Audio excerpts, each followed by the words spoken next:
নমস্কার, আমি বৈশাখী। শিল্প সাহিত্যবাই বৈশাখী চ্যানেলের সকল শ্রোতা বন্ধুদের স্বাগত জানাই। বন্ধুরা, রুমেল চলে এসেছে। সবাই কিন্তু সাবধানে থাকবেন এবং সেফটি জায়গায় থাকবেন। যতটা সম্ভব সাবধানে থাকারই চেষ্টা করবেন। যদিও ঝড় তো আর বাপ মা আত্মীয় স্বজনকে জ্ঞান করে না, ওরা প্রকৃতি, যাকে খুশি যখন তখন যা কিছু করে দিয়ে যেতে পারে। এখন শুধু ওই ইষ্ট নাম করা ছাড়া উপায় নেই। অতিরিক্ত ঝড় উঠলে শঙ্খ বাজান, তাতে নাকি ধ্বনি সৃষ্টি হয়ে অনেকটাই বিপদ প্রশমিত করতে পারে। বাই দ্য ওয়ে, আজকে নিয়ে এসেছি আপনাদের জন্য গল্প দেহরক্ষী। প্রাপ্তমনস্ক শ্রোতা বন্ধুদের জন্য গল্প পাঠ এবং গল্প লেখায় আমি বৈশাখী বিশ্বাস দেবনাথ। প্রথম থেকে শেষ পর্যন্ত শুনবেন। ভালো লাগলে অবশ্যই লাইক করবেন, কমেন্ট করবেন, শেয়ার করবেন এবং আপনাদের প্রিয় চ্যানেল শিল্প সাহিত্য বাই বৈশাখী সাবস্ক্রাইব করে বেল বাটন প্রেস করে পাশে থাকতে একদম ভুলবেন না। বন্ধুরা, শিল্প সাহিত্য বাই বৈশাখী এখন চলে এসেছে ইউটিউব মিউজিক পডকাস্টে। ইচ্ছে করলে আপনারা সেখান থেকেও গল্প শুনতে পারেন এবং আপনাদের ব্যক্তিগত মতামত আমার সঙ্গে শেয়ার করতে পারেন। আজ আপনাদের বলবো গল্প দেহরক্ষী। গল্প পাঠ এবং গল্প লেখায় আমি বৈশাখী বিশ্বাস দেবনাথ। গল্পটি প্রাপ্তমনস্ক শ্রোতা বন্ধুদের জন্যে। আর অবশ্যই আজকের এই গল্পটি কে কীরকম পরিস্থিতিতে কোন অবস্থায় শুনলেন কমেন্ট বক্সে কমেন্ট করে জানাতে একদম ভুলবেন না। অবশ্যই আপনাদের এলাকার ঝড়ের পরিস্থিতিটাও আমাকে জানাবেন। শুরু হচ্ছে আজকের গল্প দেহরক্ষী। রাজীবের হাত দুটো এক টানে প্রমিতার গ্রাউন্ডটা খুলে ফেলে, আর সঙ্গে সঙ্গেই প্রমিতার ভেতরকার অন্তর্বাসটা ওর চোখের সামনে জাগ্রত হয়। চকচকে দৃষ্টি দিয়ে প্রমিতার শরীরটাকে সবার আগে গিলে খায় রাজীব। তার অনাবৃত ওই অন্তর্বাসের আবরণ ভেদ করে নগ্ন হাত দুটো চলে যায় তার বৃন্তের ওপর। সজোরে কামড় বসায় রাজীব, কিন্তু প্রমিতার কণ্ঠ থেকে কোনো রকম আতঙ্কের শব্দ বাইরে বেরোয় না। এরপরে তার প্যান্টটাকে টান মেরে ছিঁড়ে ফেলে নিজের পুরুষসত্তাকে সজোরে প্রবেশ করায় রাজীব প্রমিতার শরীরের ভেতরে। বেশ কয়েকবার বিছানার দুলুনির মধ্যে দিয়ে চলে শারীরিক সহবাস। সংগমের শেষ মাত্রায় উঠে রাজীব তরতর করে ঘামতে শুরু করে এবং প্রমিতার শরীরের ভেতরেই গরল সেই বীর্য প্রবেশ করায়। এরপরে শরীরটা থেকে উঠে বসে রাজীব।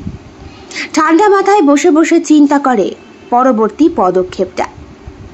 ফ্ল্যাটে ঢোকার পর থেকেই মাথাটা কেমন যেন ঝিমঝিম করছিল, কিন্তু মাত্র কয়েক ঘন্টার মধ্যেই যে প্রমিতাকে এইভাবে নিজের হাতে খুন করবে, এইটা কল্পনাও করতে পারেনি রাজীব। মাত্র ঘন্টা খানেক আগে প্রমিতা অফিস থেকে সবে ঘরে ঢুকেছে। বেলা ঠিক 4টে মতো বাজে। এই সময়টা বাইরের লোক খুব একটা এই ফ্ল্যাটে ঢোকে না। আজ বছর 2 হলো দিল্লির একটা বেসরকারি কোম্পানিতে চাকুরিরত প্রমিতা বাবা মাকে ছেড়ে এই ফ্ল্যাটে এসে থাকছে। রিসেন্টলি চন্দন নামে একটি ছেলে সঙ্গে জুটেছে ওর, তার সঙ্গে লিভ ইনে, যদিও বাড়িতে কেউ জানে না। রাজীবের আগমনটা হয়েছিল ঠিক এই রকম ভাবে। তখন বাজে প্রায় 4:30 মতো। প্রমিতা অফিস থেকে ফ্ল্যাটে এসে ভালোভাবে নিজেকে ফ্রেশ করেছে। ভেতরে অন্তর্বাসটা পরা, ওপরে পাতলা শিফনের একটা হাউস কোট। প্রমিতার মন মস্তিষ্ক আজকাল ভীষণ খিটখিটে হয়ে থাকে। ভালো কথা শুনলেও যেন রাগ উঠে যায় মাথায়। বাড়িতে বিয়ের জন্য প্রেসার দিচ্ছে। প্রমিতার বয়স প্রায় 28-এর কাছাকাছি। এদিকে চন্দনের কথাও সে বলতে পারছে না, কারণ চন্দন কোনো কাজকর্ম করে না। অফিসের পাশেই একটা ছোট্ট ক্যান্টিন আছে। ওইখানে সমস্ত স্টাফেরা গিয়ে যখন ভোজন গ্রহণ করে দুপুরের, তখন একটা ছোট্ট আইসক্রিমের স্টল নিয়ে বসে চন্দন। আলাপ পরিচয়ের মাধ্যমে প্রমিতা এইটুকু জানতে পেরেছে যে চন্দনের স্থায়ী কোনো বসতি নেই। বন্ধু মারফত এই শহর থেকে ওই শহরে কাজের খোঁজে সে বেরিয়ে পড়ে। গরমে আইসক্রিমের বিক্রি প্রচুর হয়। দিল্লির মতো শহরে জিনিসের দাম যখন এত বেশি, তখন বন্ধুর সহায়তাতেই সে এইখানে এসে উঠেছে। এই আশেপাশের বস্তি এলাকাতে কোথায় যেন বন্ধুর বাড়িতে গেস্ট হিসাবে সে থাকে। কে সেই বন্ধু, কি তার পরিচয়, কিছুই প্রমিতা জানে না। কিন্তু চন্দনের দেহের বরণ বারবার আকৃষ্ট করেছিল প্রমিতাকে। প্রমিতার থেকে উচ্চতায় প্রায় কয়েক ইঞ্চি লম্বা হবে চন্দন। ওরা দুইজনই 5 ফুট ছাড়িয়ে। শারীরিক চাকচিক্য বেশ আকর্ষণীয় এবং লোভনীয়। ফর্সা গড়ন, সুঠাম শরীর আর গালের সেই ফ্রেঞ্চ কাট দাড়ি, আফটার শেভিংয়ের গন্ধ। ছেলেটা আইসক্রিম যে বিক্রি করে চট করে কোনো মেয়ে দেখলে কিন্তু বুঝবে না। স্যুট টাই পরা, পরনে বুট, হয়তো এমনভাবেই বন্ধুর বাড়ি থেকে বেরোয় যেন নতুন কোনো চাকরি জুটে গিয়েছে। আর এইখানে আসার পরপরই সকলেই দেখতে পায় ওই আইসক্রিমের স্টলটা পরিষ্কার করতে। প্রথম প্রমিতা বেশ হাসাহাসি করত চন্দনকে নিয়ে। শুধু প্রমিতা কেন, অফিসের অন্যান্য স্টাফরাও। এখন আর প্রমিতা সেই অট্টহাস্যটা করে না। একদিন ওই আইসক্রিম কিনে খেতে গিয়েই প্রমিতা দেখে ব্যাগের খুচরো পয়সা শেষ। তারপরে ধার বাকি শুরু, আর সেই ধার বাকি একেবারে তলানিতে গিয়ে থাকে। চন্দনকে প্রমিতা বলে, আমার বাড়ি থেকে গিয়ে একটু টাকাটা নিয়ে এসো, আমি প্রতিদিনই খুচরো আনতে ভুলে যাই। কোনো ব্যাপার না, মোবাইলে দিন না। না না, ওইসব মোবাইলে পেমেন্টটা আমি ঠিক মানতে পারি না। তাছাড়া আমার বাড়িতে সকলেই একটু প্রাচীনপন্থী তো, ওরা ভাবে অনলাইনে টাকা লেনদেন করলে বোধহয় ব্যাংকের যাবতীয় কিছু লুট হয়ে যেতে পারে। তাই বলছি, কাইন্ডলি তুমি যদি, এই তো অফিস থেকে বেরিয়ে মাত্র মিনিট 15 হাঁটা পথ, আমার ফ্ল্যাট ওখানেই রয়েছে বলে সম্পূর্ণ ঠিকানা দিয়ে দিয়েছিল প্রমিতা। সন্ধ্যে 7টা নাগাদই চন্দন সেখানে হাজির। কলিং বেল বাজানোর সঙ্গে সঙ্গেই দরজা খুলে দাঁড়িয়েছিল প্রমিতা। এই ঘরে যখন সে একা থাকে তখন পোশাক খুব একটা পরতে পছন্দ করে না। কাজেই অন্তর্বাসের ভেতরকার সেই সুন্দর শরীরটা ফুটে উঠেছিল। চন্দন ঢোক গিলে বলেছিল, আমার টাকাটা। টাকা বলে প্রমিতা ওর কলার ধরে ঘরের ভেতর টেনে নিয়ে দরজাটা বন্ধ করে দিয়েছিল। চন্দন কিছু বুঝে ওঠার আগেই ওর ঠোঁটে ডুবিয়ে দিয়েছিল ওর লিপস্টিকে রাঙা ঠোঁট দুটো। চন্দন হাঁপিত্তেশ করে মরছিল, আর প্রমিতা ওর শার্টের বোতাম খুলতে শুরু করেছিল। তারপর যখন ওর প্যান্ট টেনে খুলে ফেলে প্রমিতা বলে, এত সুন্দর একটা শরীর নিয়ে এইসব কাজ কেন করছো? তুমি চাইলে তোমার শরীরটা দিয়েও তো অনেক টাকা ইনকাম করতে পারো।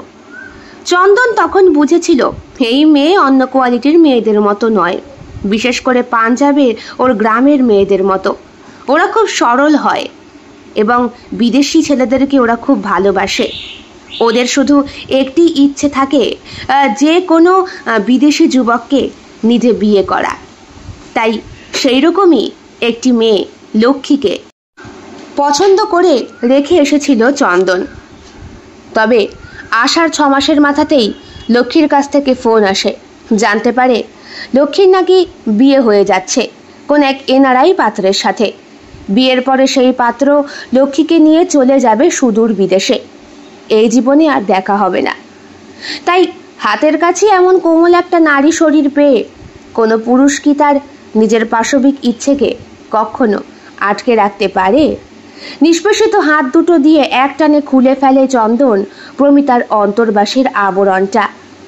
তারপর আর কি, বেশ খানিকক্ষণ রঙ্গলীলা চলার পর ঘেমে নিয়ে স্নান করে চন্দন।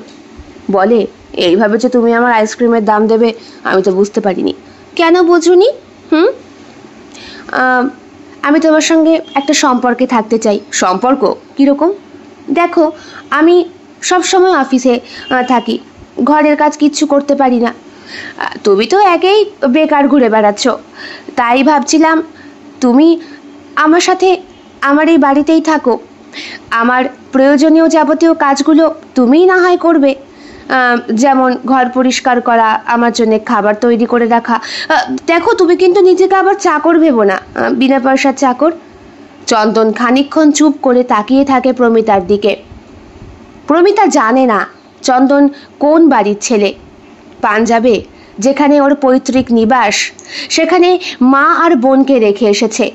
এক সময় বেশ প্রতিপত্তি ছিল, বাবার মৃত্যুর পরে আর্থিক অনটন শুরু হয়।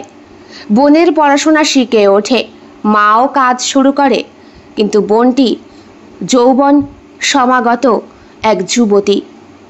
তার রূপের ঢালি গ্রামের প্রত্যেক যুবকের চোখে লালসাপূর্ণ দৃষ্টির শিকার। বোনকে বিয়ে দিয়ে সুপাত্রে দান করাটাই এখন চন্দনের প্রধান লক্ষ্য।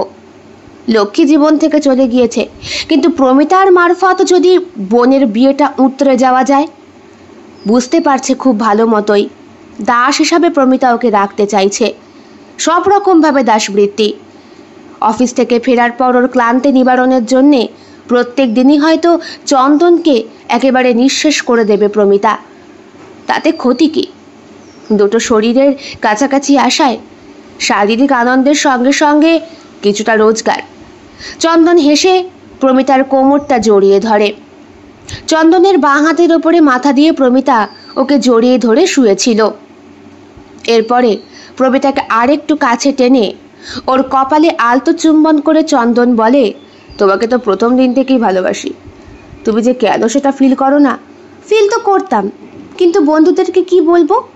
আমার বয়ফ্রেন্ড একটা আইসক্রিম বিক্রেতা? মোটেই না, বলবে আমার বয়ফ্রেন্ড আমার বডিগার্ড। বডিগার্ড? হ্যাঁ, আজ থেকে তোমার বডিগার্ডই হলাম। সব সময় তোমাকে দেখে দেখে রাখবো। আজ থেকে তোমাকে অফিসে দিয়ে আসা, নিয়ে আসা, তোমার যাবতীয় সব কিছু দেখার দায়িত্ব আমার। বাড়িতে আমি কি বলবো? বলবে একটা বডিগার্ড রেখেছো, মাইনে দেওয়া বডিগার্ড। আমি কিন্তু টাকা নেব। রিয়েলি? হ্যাঁ, টাকা নেব না? এখন সব কাজেই টাকা লাগে বলে হেসে দিয়েছিল চন্দন। প্রমিতাও প্রথমে ব্যাপারটা ঠান্ডার ছলে নিলেও 1 মাস পর যখন চন্দন ওকে বলল, 1 মাস তো হলো, অনেক তো করলাম, তো এবার আমার মাসোহারা কিছু দাও, আমি বাড়িতে পাঠাই। একেই আইসক্রিম বিক্রি করে ভালোই আমার ইনকাম হতো, যদিও বন্ধুর বাড়িতে থাকতাম বলে ওকে কিছু দিতে হতো, তাই টাকাটা অনেকটাই কমে যেত সেইখানে। তা তোমার এখানে যখন আছি, থাকছি, খাচ্ছি, তোমার যাবতীয়টা করছি, তখন তোমারও তো উচিত আমাকে মাসোহারা কিছু একটা দেওয়া। আর এই 1 মাসে আমি তো এই ফ্ল্যাট ছেড়ে কোথাও বেরোইনি, রিচার্জ পর্যন্ত করতে পারিনি বাড়িতে ফোন করার। প্রমিতা বলে, আমাকে তো আগে বলবে, বলনি কেন? বলিনি তুমি যদি আমায় খারাপ ভাবো। না না, তুমি খুব ভালো। আমি এতদিন ধরে চাকরি করছি, প্রায় বছর 2 হতে চললো, কিন্তু এখনো পর্যন্ত তোমার মতো সুঠাম পুরুষের সান্নিধ্যে আসেনি। তুমি আমায় যেভাবে ভালোবাসো সেভাবে কেউ পারে না। তুমি যেভাবে আমাকে গার্ডে গার্ডে রাখো সেভাবেও কেউ আমাকে ধরে রাখতে পারে না। তুমি সত্যি একজন পারফেক্ট বডিগার্ড। বলো তো তোমার কত মাইনে লাগবে? একটা নির্দিষ্ট পরিমাণ টাকার অঙ্ক বলে দিয়েছিল চন্দন। প্রমিতা তারপর থেকেই ওকে সেই টাকাটা দিতে শুরু করে। ধীরে ধীরে ওদের দুইজনের মধ্যে সম্পর্কটা আরও বেশি সুন্দর হয়ে ওঠে। ওরা এখন চিন্তা করছে বিয়ে করে সম্পর্কটাকে একটা সেতু বন্ধনে বাঁধতে। কিন্তু কি ব্যাপার, আজকে অফিস যাবে না? না, একটা বিরাট বড় বিপদ হয়ে গিয়েছে চন্দন। কি হয়েছে? আমার বাড়ি থেকে আমার বিয়ে ঠিক করে ফেলেছে। মানেটা কি? হ্যাঁ, এই দেখো। একটা সুন্দর বিয়ের কার্ড প্রমিতা দেখায় চন্দনকে। চন্দন বলে, এইসবের মানে কি?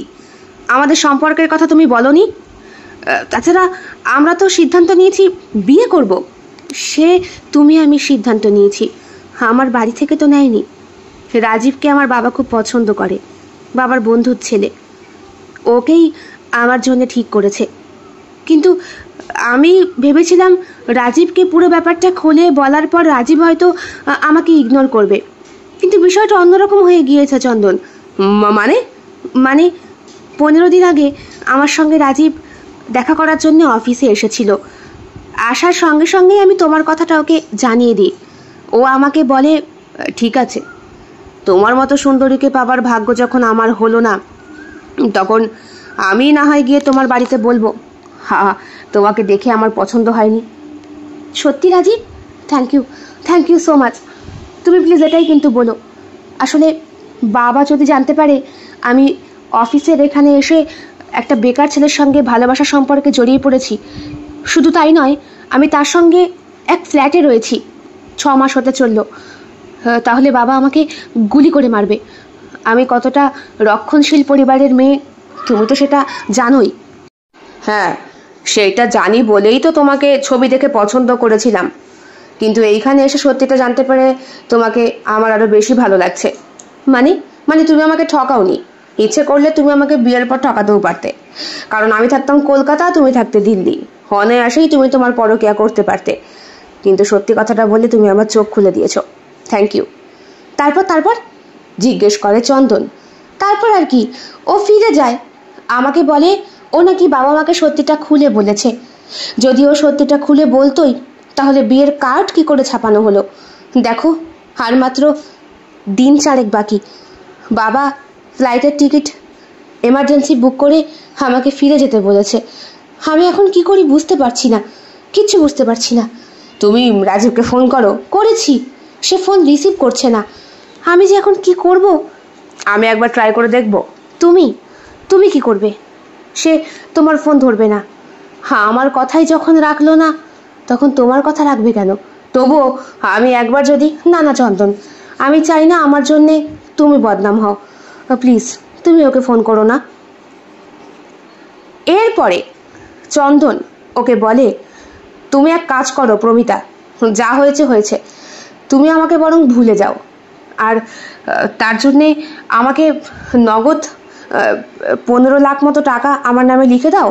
আমি সেই টাকা নিয়ে আমার পাঞ্জাবে ফিরে চলে যাই, সেখানে গিয়ে ব্যবসা করব, বোনের বিয়ে দেব, আর তুমি না হয় ওই রাজীবকে বিয়ে করে এই সুখে শান্তিতে। চন্দন, তুমি তাহলে আমাকে ভালোবেসে... ভালোবাসা এই শব্দটা তোমার মতো মেয়েদের সাথে খাটে নাকি? তুমি যেমন আমাকে তোমার বাড়িতে রেখেছো, তেমন তোমার দাস হিসাবে রেখেছো, তোমার বডিগার্ড হিসাবে রেখেছো। আমি কুকুরের মতো তোমার পায়ের জুতো অবধি শুঁকেছি। এরপরে সম্মান তোমার কাছ থেকে আমি আশা করতে পারি না। তুমি বরং তোমার ওই রাজীবকেই বিয়ে করো, আর আমাকে মুক্তিপণ হিসাবে ওই টাকাটা দাও। প্রমিতা ফেঁসে গিয়েছিল, কি করবে বুঝে উঠতে পারছিল না। শেষ পর্যন্ত অফিসে কাজ করা একটি মেয়ে বর্ষাকে সে সবটা খুলে জানায়। কি সাংঘাতিক বিষয় রে! তুই যে একটা ছেলের সঙ্গে লিভিনে থাকিস, এইটা কিন্তু অফিসে কানাঘুষো হয়েছিল। আমি বিশ্বাস করিনি। আমি স্পষ্ট বলে দিয়েছিলাম প্রমিতা ওইরকম মেয়েই নয়। কিন্তু আমাকে যখন বিপ্রদা বলল... বিপ্রদা? সে কে? আরে আমাদের ক্যান্টিন বয়, যে কিনা তোর জন্যে সবসময় চা কফি এনে দিচ্ছে। একবার চোখের দিকে তাকিয়ে দেখিসনি নাকি?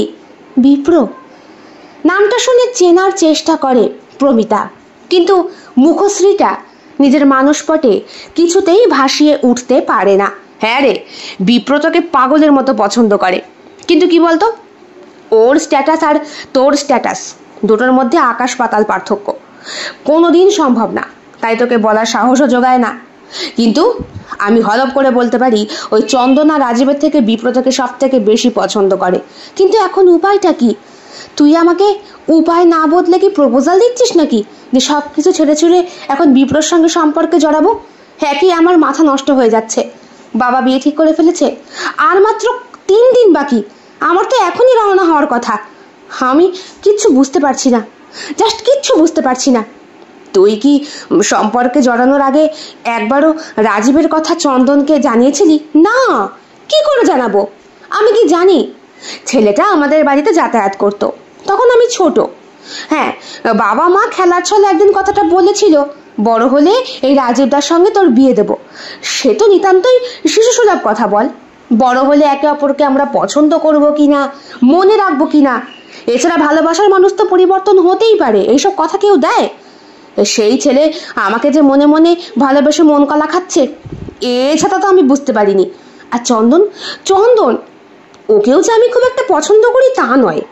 নেহাত ফ্ল্যাটে একা একা থাকি, একটা বডিগার্ডের দরকার, তাই। না হলে তো বুঝতেই পারছিস, অফিসের টেকো বর পর্যন্ত, সরি টেকো বস, সেও আমার দিকে কিভাবে তাকিয়ে থাকে। বুঝলাম, নটো বর টেকো বর হয়েছে। তোকে আমি এখন একটা সলিউশন দিতে পারি। তুই তোর বাবা মাকে ফোন করে সত্যি সত্যি সবটা বলে দে, আর বলে দিয়ে চন্দনের ব্যাপারটাও জানা। ও যখন তোর কাছে মুক্তিপণ হিসাবে টাকা চেয়েছে, তাহলে একেবারে শিওর ও তোকে ভালোবাসে না, তোর টাকার জন্যই ও তোর সঙ্গে রয়েছে। আর রাজীব সে নিশ্চয়ই তোকে খুব ভালোবাসে, ওই জন্যই তোকে। ঠিকই বলেছিস, তোর সিদ্ধান্তটাই আমি গ্রহণ করি।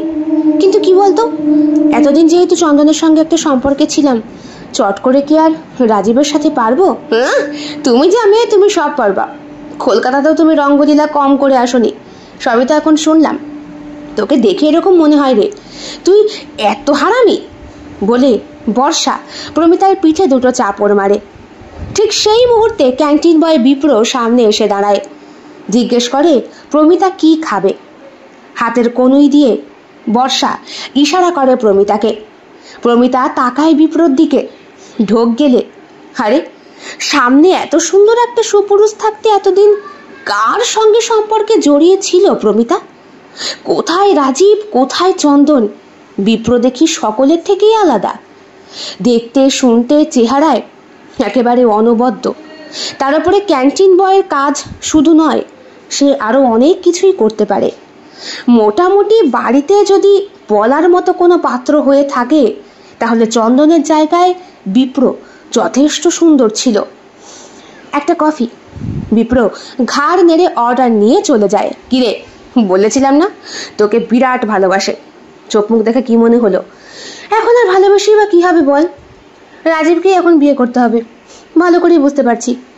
আজকে ফিরে গিয়েই ফোনটা করব। আর চন্দনকে কি করবি? ঘাট ধাক্কা দিয়ে বের করে দেবো। বলে কি না 15 লক্ষ টাকা লাগবে। মাওবাদী নাকি? হ্যাঁ, ও সব কিছুতে। আমি ওসব পারবো না। মানে দেবো না, জাস্ট দেবো না। বলবো অনেক হয়েছে, এবার বেরো। তাছাড়া প্রত্যেক মাসে একটা মোটা অঙ্কের মাসোহারা ওকে আমি দিতাম, ও নাকি ওর বাড়িতে পাঠাতো। তাহলে যেমন ওর কাছ থেকে আমি সবটা শুষে নিয়েছি, তেমন ওকে আমি দিয়েছি। টিট ফর ট্যাট হয়ে গিয়েছে, গিভ অ্যান্ড টেক পলিসি। এরপরে ওকে আমার আর কিছু দেওয়ার থাকে না। কিন্তু প্রমিতা, এতে বোধহয় ব্যাপারটা অন্যরকম হতে পারে। তুই চন্দনকে ভালো করে চিনিস না, ওর ঠিকুজি কুষ্টি কিচ্ছু জানিস না। ওর কোন বন্ধু কোথায় থাকে তুই সেটাও বলতে পারলি না। এরপরে তুই কি করে? তাহলে কি রাজীবকে বলবো? দেখ, তুই যেটা ভালো বুঝবি।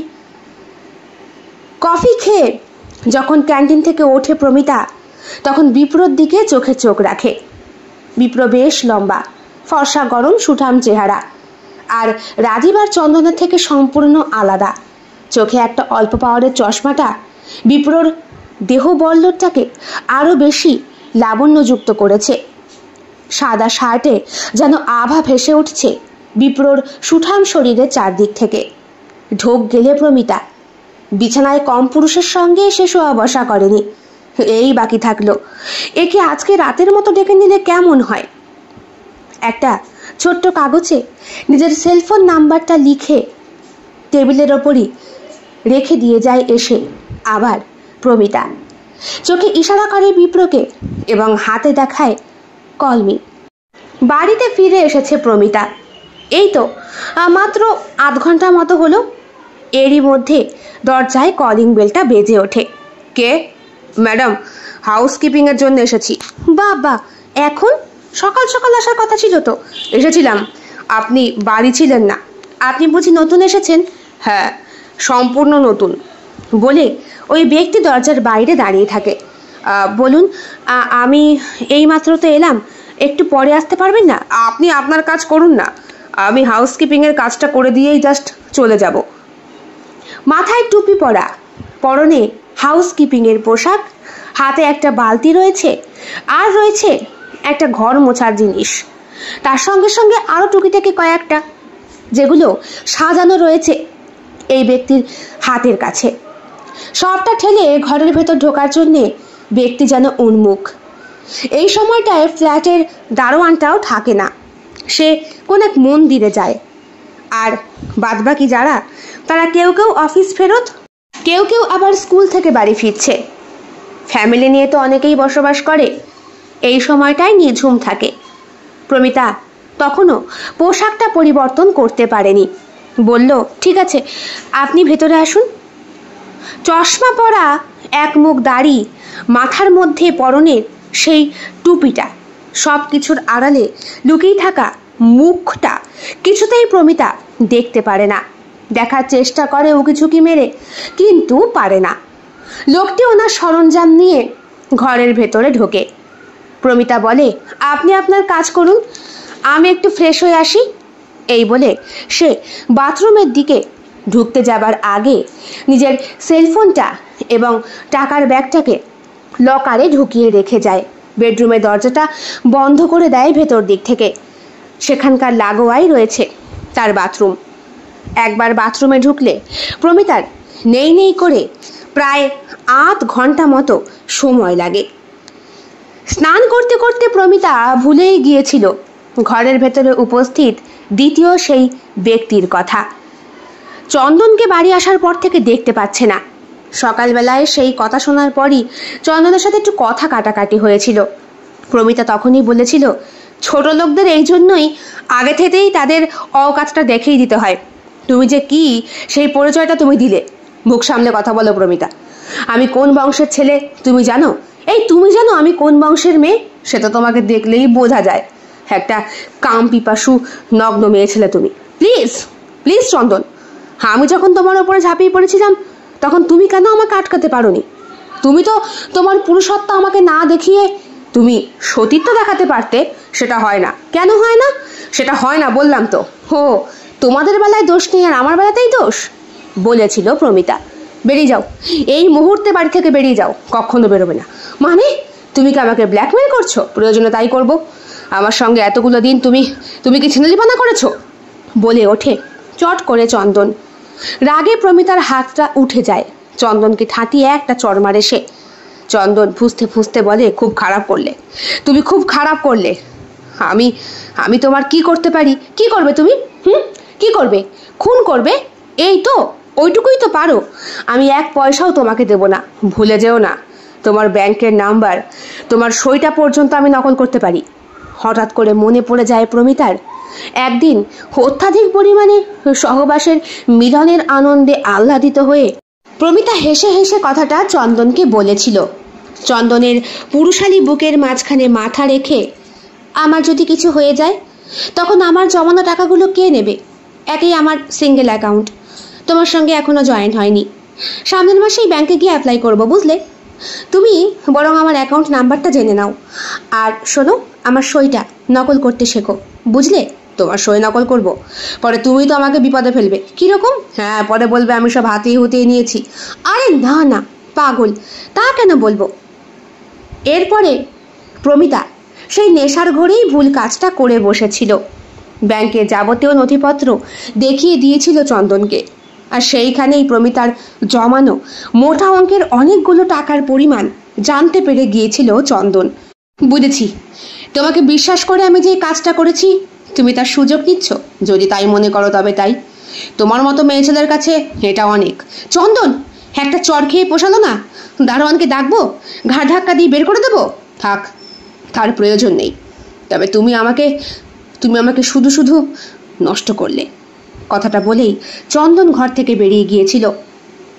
গায়ে ঠান্ডা জলের স্পর্শ পড়তে পড়তে প্রমিতা সেই কথাই চিন্তা করছিল। কিন্তু হঠাৎ করে মনে পড়ল ঘরে উপস্থিত সেই দ্বিতীয় ব্যক্তির উপস্থিতির কথা।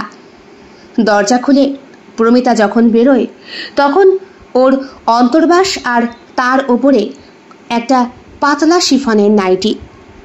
ঘরে কোনো ব্যক্তি এলে প্রমিতা সাধারণত একটু ভদ্র পোশাকই পরে, কিন্তু যেহেতু এই ফ্ল্যাটে সে চন্দনের সঙ্গে থাকে, আগে থাকতো একা, তাই এই স্বভাবটা বরাবরই তার রয়ে গিয়েছে।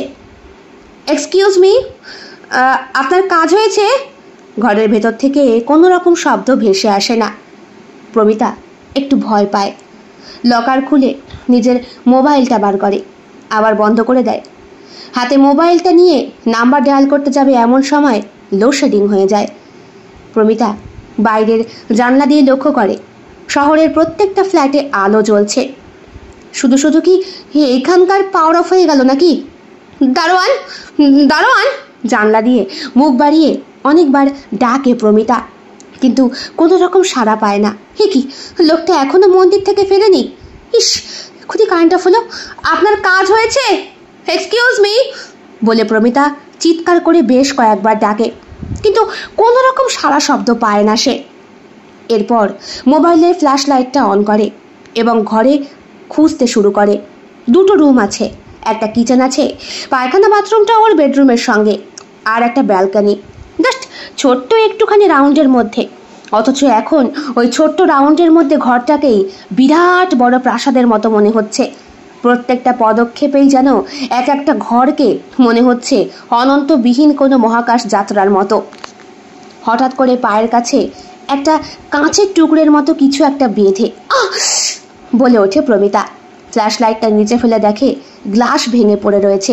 হে কি, রান্নাঘরের গ্লাস ভেঙে পড়ে রয়েছে? আপনি ঘরের কাজ করতে এসছেন নাকি ইয়ার্কি মারতে? Excuse me. তারপরে মেন ডোরের কাছে গিয়ে দেখে প্রমিতা দরজাটা ভেতর থেকে বন্ধ। তার মানে ঘরে যে ঢুকেছে সে এখনো ঘরের ভেতরেই রয়েছে। এক্সকিউজ মি, সাড়া দিচ্ছেন না কেন? প্লিজ। পেছন ঘুরে ফ্ল্যাশ লাইটটা পড়তেই প্রমিতা ভয়ে কেঁপে ওঠে। কি, কে কে তুমি? আমাকে দেখে ভয় পেয়ে গেলে? তুমি নিজেই তো আমাকে ফোন নাম্বার দিলে। হ্যাঁ, কে? আমি বিপ্র। বিপ্র? আমাকে ভয় পাইয়ে দিয়েছ? এমন ছদ্মবেশে ঢোকার কি ছিল? আমি তো এমনি তোমাকে ছদ্মবেশে। মোবাইলটা দেখো, কতবার ফোন করেছি, ফোন ধরছো না, তাই ভাবলাম তুমি কোনো বিপদে পড়েছো কিনা। আর দরজা কে খুলে দিল তোমাকেও দেখতে পেলাম না। দরজাটা খুলে মনে হলো তুমি ঘরের ভেতর ঢুকে গেলে, আমি তাই ঢুকে গেলাম। তুমি এতক্ষণ কোথায় ছিলে বিপ্র? এই তো এইখানে বলে সোফার দিকে ইশারা করে দেখায় বিপ্র। হ্যাঁ, জল খাচ্ছিলাম, কিন্তু হঠাৎ করে লোডশেডিংটা হয়ে যাওয়ায় হাত থেকে গ্লাসটা কিভাবে পড়ে গেল। গ্লাস পড়ে গেল? আমি তো শব্দ পাইনি ভাঙার, নাকি পেয়েছি? অ্যাকচুয়ালি আমি লোডশেডিং খুব ভয় পাই, তাই হয়তো। বসো না। দরজাটা কে খুললো? তুমি কি ওয়াশরুমে ছিলে? দেখে তো মনে হচ্ছে। হ্যাঁ, দরজাটা আসলে হাউসকিপার খুলেছে, ঘর পরিষ্কার করতে এসেছিল। আচ্ছা, তুমি কি দরজা খুলে ভেতর থেকে দরজা লক করেছো? হ্যাঁ। হো, তাহলে মনে হয় সে চলে গিয়েছে। তার সরঞ্জামও তো দেখছি না। তোমার কাছে মোবাইল নেই? একটু ফ্ল্যাশ লাইটটা অন করো না। হ্যাঁ, করছি। বিপ্র ফ্ল্যাশ লাইটটা অন করে। দুইজনে মিলে গোটা ঘর তন্ন তন্ন করে খোঁজে, এমনকি খাটের নিচ পর্যন্ত, কিন্তু কাউকেই খুঁজে পায় না। শেষ পর্যন্ত দীর্ঘশ্বাস ফেলে প্রমিতা। হ্যাঁ, বাঁচা গেছে, চলে গিয়েছে। জানো তো, অদ্ভুত দেখতে একটা হাউসকিপার। এই ফ্ল্যাটে আজ পর্যন্ত কাজ করতে এসেছি কিনা বলতে পারবো না। আমি দেখে জাস্ট ভয় পেয়ে গিয়েছিলাম। বসো, কিছু খাবি তো? প্রমিতা কিছু বুঝে ওঠার আগেই বিপ্র ওকে হ্যাঁচকা টান মেরে বুকের ওপর টেনে নেয়। বলে, ফোন নাম্বার দিয়ে এলে, ইশারা করলে, ফোন ধরলে না। তোমার ভালোবাসার টানে এই পর্যন্ত চলে এলাম, আর এখন শুধু শুধু আমাকে তুমি চা কফি খাইয়ে কি বাড়ি পাঠাবে? প্রমিতা বোঝে চন্দনের থেকে বেশ অ্যাডভান্স। চন্দন তো প্রথম দিন ঠকঠক করে কাঁপছিল, ভয় পাচ্ছিল, নিজেকে কিছুতেই জাগাতে পারছিল না। শেষ পর্যন্ত ফ্যামিলির কথা মনে পড়ায় হয়তো কিছুটা রেসপন্স করেছে, কিন্তু এ দেখি অগ্রিম তৈরি হয়েই এসেছে। প্রমিতাও নিজের পাতলা শিফনের নাইটির ফিতেটা টান মেরে খুলে বলে, তাহলে বেডরুমেই যাওয়া যাক। কতক্ষণ প্রমিতা ঠিক জানে না। যখন জ্ঞানটা ফিরল, তখন সে নিজেকে আবিষ্কার করলো বিছানায় হাত পা বাঁধা অবস্থায়। চোখ খুলতে পারছে না। চোখের ওপরে মনে হচ্ছে শক্ত কোনো পট্টি বাঁধা, আর মুখ থেকে শব্দ বেরোচ্ছে না। মুখের মধ্যে রুমাল জাতীয় কিছু একটা গোঁজা। বেশ কয়েকবার গোঙানির পরে একটা হাসির শব্দ প্রমিতার কানে ভেসে আসে। কেমন লাগছে ডার্লিং?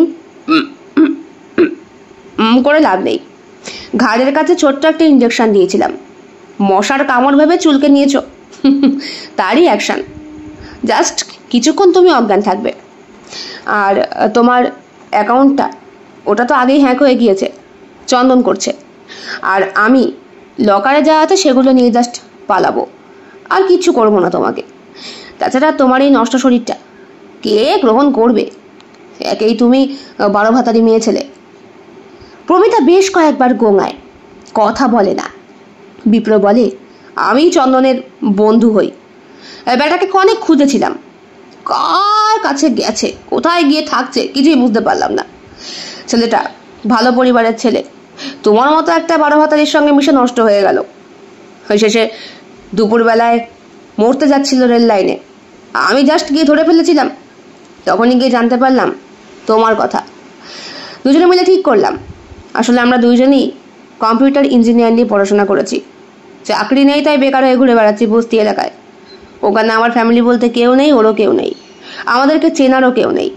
আমরা এখনো পর্যন্ত বেশ কয়েকটা শহরে ঘুরেছি, আর সেখান থেকে বেশ মোটা অঙ্কের টাকা নিয়ে ভেগেও গিয়েছি। কিন্তু এখানে এসে কোনো শিকার পাচ্ছিলাম না, কারণ এখানে প্রত্যেকটা মেয়ে ভীষণ চালাক। কিন্তু সেখানে তোমার মতো বোকা আছে যে এটাকে খুঁজতেই আমাদের বিস্তর সময় লেগে গিয়েছে।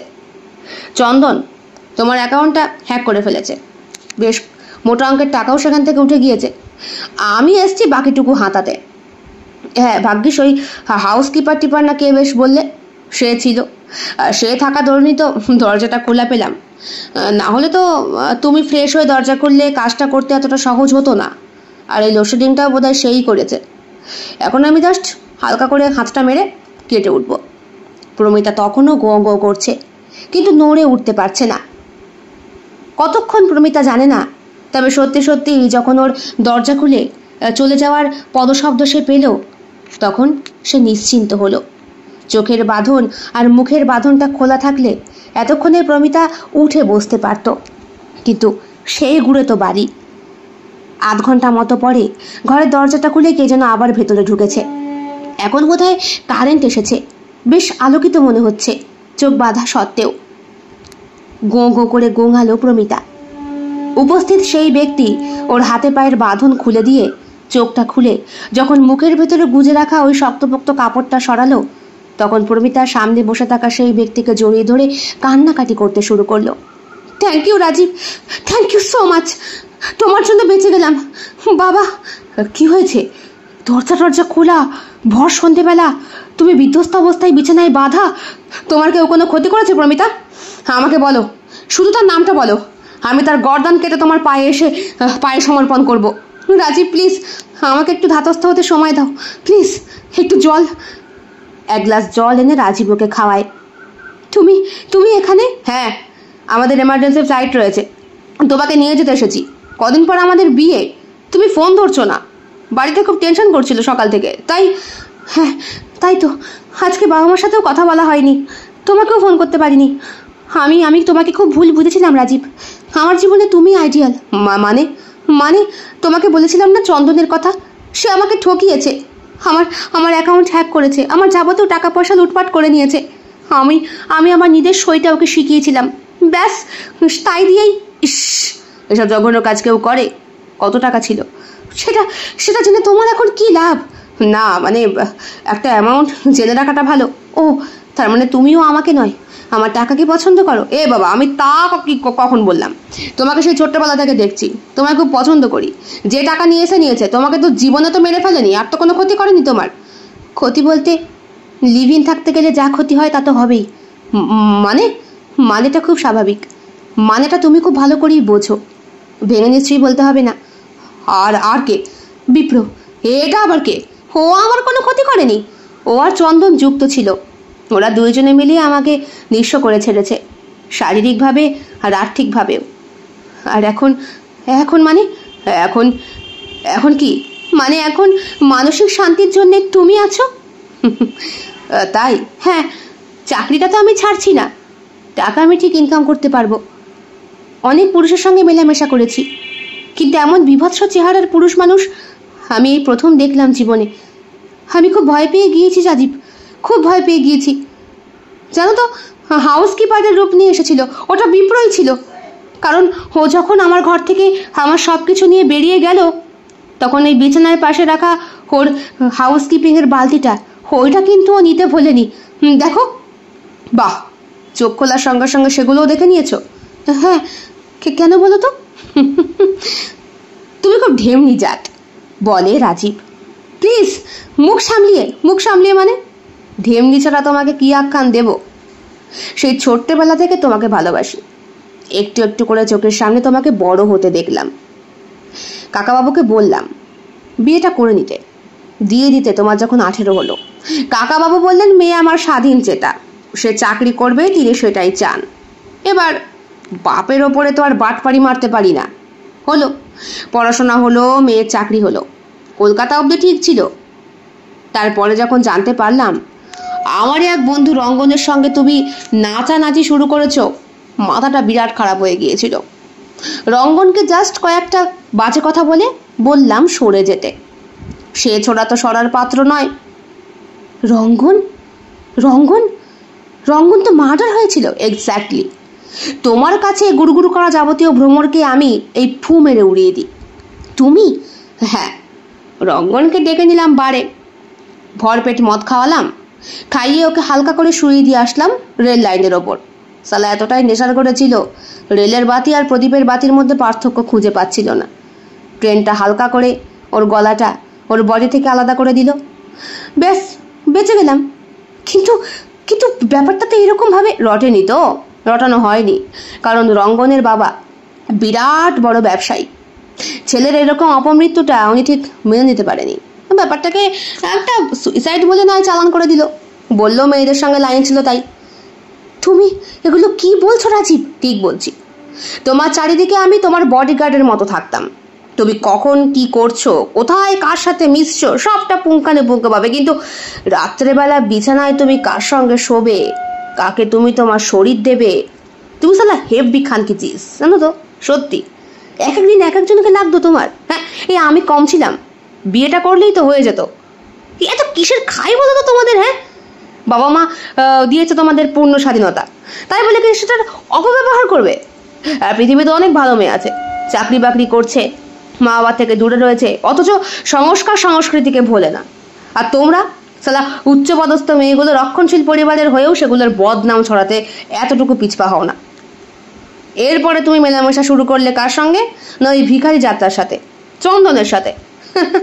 ওকে সরানো আমার খুব একটা কঠিন কাজ ছিল না।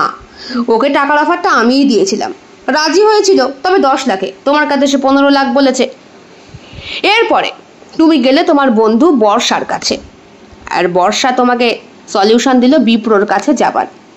আমি তো ভাবলাম দেখি না তুমি শেষমেশ কত দূর খেলাতে পারো। ও বাবা, তুমি দেখছি চন্দন আর বিপ্র দুইজনকেই এই তোমার তুড়িতে নাড়াচ্ছ, আর তার সঙ্গে সঙ্গে আমাকেও নাচাচ্ছ।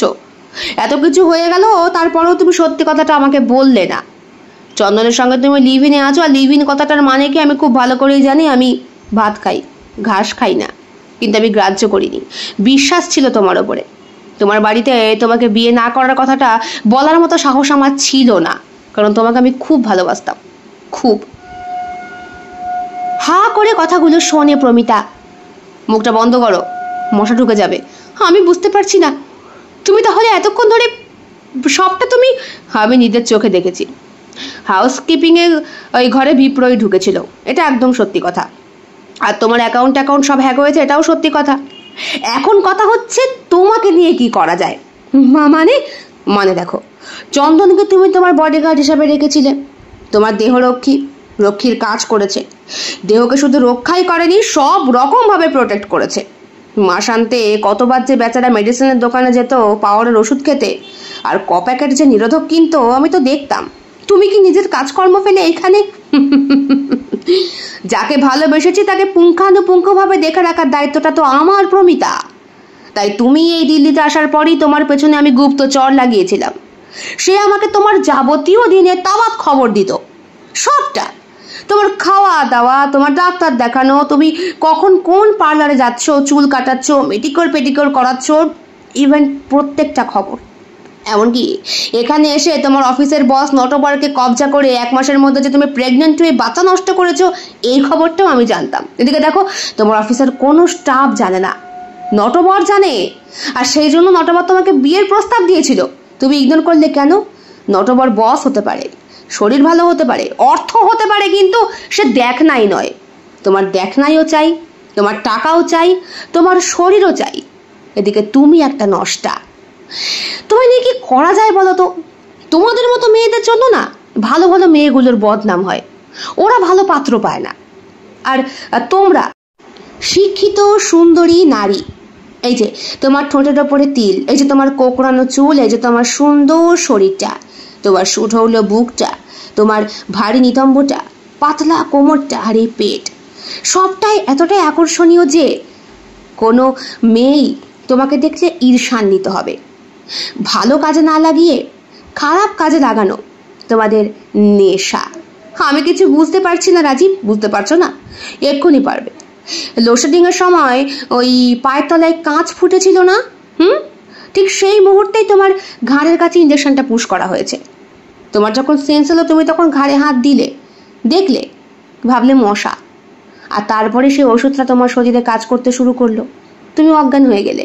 তার মানে বিপ্র যখন ছিল তখন তুমি আমি তো ফ্ল্যাটের বাইরেই রয়েছি, ওর সব কটা কাজকে আমি তো দেখছি। মানে তোমার ঘরেই তো রয়েছে ক্যামেরাটা বসানো, দেখতে পাবো না? এখন তোমাকে আমি রেপ করব, তারপর তোমার শরীরটাকে টুকরো টুকরো করে বস্তায় ভরবো, ভরে শহরের আস্তা করে বিভিন্ন জায়গায় ফেলে দিয়ে আসবো। তোমার মুন্ডুটাকে বাঁচিয়ে রাখবো। কেন বলো তো? তুমি হবে সেই সমস্ত মেয়েদের প্রকৃষ্টতম উদাহরণ যারা সুন্দরী হয়ে মার কাটারি হয়। ভয় লাগছে? ভয় লাগছে? তুমি যতদিন বেঁচে থাকবে ততদিন সমাজটাকে নষ্ট করবে, আর মরে গেলে তোমার মতো মেয়েদের হাত থেকে সমাজ শুদ্ধ হবে, একটা শিক্ষা পাবে সবাই। এই জন্যে আমার ভয় করছে। আমায় ক্ষমা করে দাও রাজীব, আমি এরকম আর কখনো করবো না। মা, করবে না মানে? তুমি তো দিব্যি আমাকে বিয়ে করার জন্য রাজি হয়ে গিয়েছিলে। আমি সব থেকে ভালো পুরুষ, তুমি আমাকে চিনতে ভুল করেছো। বিপ্র, চন্দন, হ্যাঁ ব্ল্যা ব্ল্যা ব্ল্যা, প্রত্যেকের সঙ্গে মিশে তুমি সবটা মানে ঠিক জানোনি, ভুল জেনেছো। এখন আমি এসেছি বলে, আমাকে দেখেছো বলে তোমার মনে হচ্ছে যেন ভগবানের অবতার চলে এসেছে তোমাকে এই কলিযুগ থেকে রক্ষা করতে। এখন কেন? নষ্টমের কথা আগে মনে ছিল না? আমায় ক্ষমা করো, ক্ষমা করো। প্রমিতা পায়ে পড়ে রাজীবের। রাজীব এক ধাক্কা মেরে প্রমিতাকে সরিয়ে দেয়। ছিটকে যায় প্রমিতার শরীরটা। আবার প্রমিতা এসে ওর পায়ে ধরে। প্লিজ, আমি আর ভুল করবো না, আমায় ক্ষমা করে দাও, ক্ষমা করে দাও। আমি সত্যি। রাজীবের হাত দুটো প্রমিতার গলায় গিয়ে বসে, শক্ত করে চেপে ধরে এবং নিজের বাহু জোর দিয়ে বিছানার মধ্যে ফেলে ওর মুখের ওপর চাপা দেয় একটা বালিশ। জাস্ট কয়েক মিনিটের ব্যবধান। ছটফট করতে করতে প্রমিতার শরীরটা নিথর হয়ে যায়। এরপরে রাজীব হাসতে হাসতে বলে, সব তো হলো ভাই, কিন্তু মেয়েটার সঙ্গে তো শোয়া হলো না। ওটাও কাজে লাগিয়ে দে, মৃত মানুষের সঙ্গে সেক্স করতে কিন্তু ভালোই লাগে। বলে রাজীব যতটুকু বাকি ছিল সেইটুকুও পূর্ণ করে। তারপর রান্নাঘরে লুকিয়ে রাখা ওই ছোট্ট ছুরি জাতীয় জিনিসটা, চপারটা, যেটা কিছুক্ষণ আগেই বিপ্র রেখে গিয়েছে ওর জন্য, ওইটা দিয়ে বাথরুমের মধ্যে বসে প্রমিতার শরীরটাকে অসংখ্য টুকরো টুকরো করে কাটে। ওর মাথাটাকে আলাদা করে একটা কালো প্লাস্টিকে ভরে, আর দেহের প্রত্যেকটা খণ্ডকে আলাদা আলাদা করে আলাদা আলাদা প্লাস্টিকে পড়ে। তারপর সেগুলোকে খুব সন্তর্পণে নিয়ে ফ্ল্যাটের চাবি বন্ধ করে ঘর থেকে বেরিয়ে আসে। প্রমিতার সেলফোন, প্রমিতার অ্যাকাউন্ট সবটাই তো অনেকক্ষণ আগেই সিল হয়ে গিয়েছে। বাকি থাকলো এই ফ্ল্যাট। যিনি এই ফ্ল্যাটের মালিক, 2 বছর ধরে প্রমিতা এখানে রয়েছে, এই সব কিছুই ডিলিট করে দিতে খুব একটা কষ্ট হবে না রাজীবের, কারণ সে নিজেও একজন প্রশিক্ষণপ্রাপ্ত ইঞ্জিনিয়ার, উচ্চপদস্থ কর্মচারী। তার উপরে এখানকার নেতা হাতা পুলিশ, সকলের সঙ্গেই ওর গভীর ওঠা বসা। রাত গভীর হতেই বাইকটা চালিয়ে রাজীব বেরিয়ে পড়ে। দিল্লির তখন জনবসতি এখন অন্যরকম রূপ লাভ করেছে। দিনের বেলায় একরকম, রাত্রে বেলায় একরকম। শহর সেজে উঠেছে তার নতুন মাতাল করা ছন্দে। বস্তি অঞ্চলের আশেপাশে দাঁড়িয়ে সুন্দরী রমণীরা তাদের শিকারের খোঁজে দাঁড়িয়ে, শরীরের গড়ন বের করে, বুকের আঁচল বের করে, কেউ বা ছোট ছোট পোশাক পরে নিজেদের দেহটাকে দেখিয়েই দেহরক্ষী খুঁজে বেড়াচ্ছে। হাসে রাজীব। তারপর প্রমিতার শরীরটাকে খণ্ডিত খণ্ডিত ভাবে বিভিন্ন জায়গায় আস্তা করে ছুঁড়ে ছুঁড়ে ফেলে দিয়ে যায়। রাজীবের হদিশ কেউ পাবে না, কেউ না, কারণ রাতের ফ্লাইটেই রাজীব ফিরে যাবে বিদেশে, যেখানে তার জন্য অপেক্ষা করছে সত্যিকারের তার ভালোবাসা, এক কৃষ্ণ অনুরাগী সম্রাজ্ঞী, নাম রানী। আলাপটা হয়েছে প্রমিতার সঙ্গে বিয়ে ঠিক হওয়ার মাত্র 7 দিনের মধ্যে। ফেসবুকেই পরিচয়। সে শিখিয়েছে ওই মেয়েটি কি করে ধর্মকে প্রতিস্থাপিত করার জন্যে অধর্মের বিনাশ করতে হয়, আর অধর্মকে বিনাশ করলে কোনো রকম পাপ হয় না। প্রমিতার মতো মেয়েরা তো অধর্মের প্রকৃষ্টতম উদাহরণ। পাপী, রাক্ষসী, খুনি, পিশাচিনী, যে শরীর দিয়ে মাতাল করে পুরুষকে, তারপরে আস্থা করে ছুঁড়ে ফেলে দেয়। এই মেয়েকে নিজের জীবন থেকে না সরাতে পারলে কখনোই শান্তি লাভ করা সম্ভব নয়। আর এই সুখের পাঠ পড়িয়েছিল ওই রানী মেয়েটি তার পুস্তক পাঠের মধ্য দিয়ে, তার সঞ্চিত জ্ঞানের মাধ্যমে। মেসেঞ্জারে আলাপ করতে করতে, মেয়েটির সঙ্গে ফোনে সরাসরি কথা বলতে বলতে কখন যেন রাজীবের মনের ভেতরেও ভক্তির সঞ্চার হয়েছে। সেও এখন সেই ইষ্টের পথেই চলতে শুরু করেছে। কিন্তু শুভ কাজ করার আগে অশুভ শক্তি বিনাশ করাটা অবশ্যই বাঞ্ছনীয়। সমাজে এরকম নরপশু অনেক ঘুরে বেড়াচ্ছে। রাজীবের এখন শুধু মনে হয়, ছি, প্রমিতা কেন, যদি আরও কতজনকে সে চিনতে পারত, যদি জানতে পারত তাদের আসল পৈশাচিক রূপটা, তাহলে সেই সমস্ত মস্তিষ্ককেও নিজের হাতে ছেদ করে সে সমাজটাকে মুক্তির কাজ করত। প্রমিতার মস্তক্ষীণ মুন্ডুটা থানার সামনে ফেলে দিয়ে রাজীব চলে যায়। অন্ধকার হয়ে গিয়েছিল। যেখানটায় কুকুরের আস্তানা, সেইখানেই ফেলেছিল রাজীব, যাতে কুকুরের শব্দে পুলিশ ছুটে আসে। হয়েছিল তাই। রাজীব এরপরে সোজাসুজি এয়ারপোর্টে যায়। সেইখানে গিয়ে ফ্লাইট ধরে চলে যায় তার কৃষ্ণ অনুরাগী প্রেমিকার কাছে। ওইখানে ওই মেয়েটিকেই সে জীবন সঙ্গী করবে। যদিও সেই মেয়েটি জানিয়েছে, আমি আজন্ম সন্ন্যাসিনী, কৃষ্ণই আমার স্বামী, যিনি যুগে যুগে অধর্মের বিনাশ করে ধর্ম স্থাপনের জন্য জন্মগ্রহণ করেন। ওই যে একটা কথা আছে না, ইয়াদা ইয়াদা হি ধর্মস্য গ্লানির্ভবতি ভারত অভ্যুত্থানাং অধর্মস্য তদাত্মানাং সৃজাম্যহম পরিত্রাণায় সাধুনাং বিনাশায় জগদুষ্কৃতং ধর্ম সংস্থাপনার্থায় সম্ভবামি যুগে যুগে। তার মানে তুমি এই মানব জীবনে কখনোই কোনো পুরুষকে, না, আমার শরীর আমি কৃষ্ণকে দান করেছি। উনি রাত্রে আমার সঙ্গে অনুরাগে বেরোন, আমার বিরহ যন্ত্রণা উপশম করেন, উনিই আমার প্রেমাস্পদ। মেয়েটির কোমল কণ্ঠেশ্বর, মুগ্ধ করা গানের কণ্ঠ, সব দিয়ে কেমন যেন মাতাল করেছিল রাজীবকে। রাজীব বলেছিল, ঠিক আছে, সবই না হয় হলো, তুমি কৃষ্ণকে নিয়েই থাকো, সেই তোমার প্রেমিক, সেই তোমার স্বামী, তোমার জীবন তার জন্যই উৎসর্গ। আমাকে না হয় তোমার চাকর হিসাবেই রাখো। চাকর? তার কোনো প্রয়োজন নেই। ঠিক আছে, একজন না হয় তোমার মনের দেবতা হলো, আমি না হয় বডিগার্ড, আই মিন দেহরক্ষী হয়েই। ঠিক আছে, তাই হবে। কৃষ্ণ যা চায়, সেও বোধহয় চায় তুমি আমার দেহরক্ষী হও। এসো, চলে এসো, বিদেশের ভূমিতে তোমার পদধূলি পড়ুক, আর নিজেকে ইষ্টের নামের মধ্যে ডুবিয়ে মানব জন্মটাকে সার্থক করো। ব্যাস, রাজীব চলেছে, পাপের বিনাশ হয়ে গিয়েছে, ধরাধাম মুক্তি পেয়েছে ওই প্রমিতার মতো একটা জঞ্জালের হাত থেকে। এরপরে আর কি হবে রাজীবের জানা নেই। যদিও চন্দন আর বিপ্র কোনোদিন তাদের মুখটা খুলবে না, কারণ তাদের কুকৃত্যগুলো রয়েছে এই রাজীবের কাছে আসল প্রমাণ হিসাবে। সুতরাং চলো, এখন চলো, জীবনটাকে নতুন করে গড়তে হবে তো, আবার বডিগার্ড হতে হবে, দেহরক্ষী হতে হবে এক নতুন নারীর। কেমন লেগেছে আজকের নিবেদন অবশ্যই কমেন্ট বক্সে কমেন্ট করে জানাতে একদম ভুলবেন না। ভালো লাগলে লাইক করবেন, শেয়ার করবেন এবং শিল্প সাহিত্য বাই বৈশাখী চ্যানেলটি সাবস্ক্রাইব করে বেল বাটন প্রেস করতে একদম ভুলবেন না। বন্ধুরা, আপনাদের সাহায্য এবং সহযোগিতা আমার কাছে অত্যন্ত গুরুত্বপূর্ণ। আপনারা সকলে খুব ভালো থাকবেন, সুস্থ থাকবেন, ঈশ্বরের কাছে এটাই প্রার্থনা করি। দেখা হবে খুব শিগগিরই আরও একটি নতুন স্বাদের ভিন্ন আঙ্গিকের গল্পের সঙ্গে। অবশ্যই গল্প পাঠ এবং লেখনীতে আমি বৈশাখী বিশ্বাস দেবনাথ। দেখা হচ্ছে খুব শিগগিরই। ভালো থাকবেন সবাই। নমস্কার।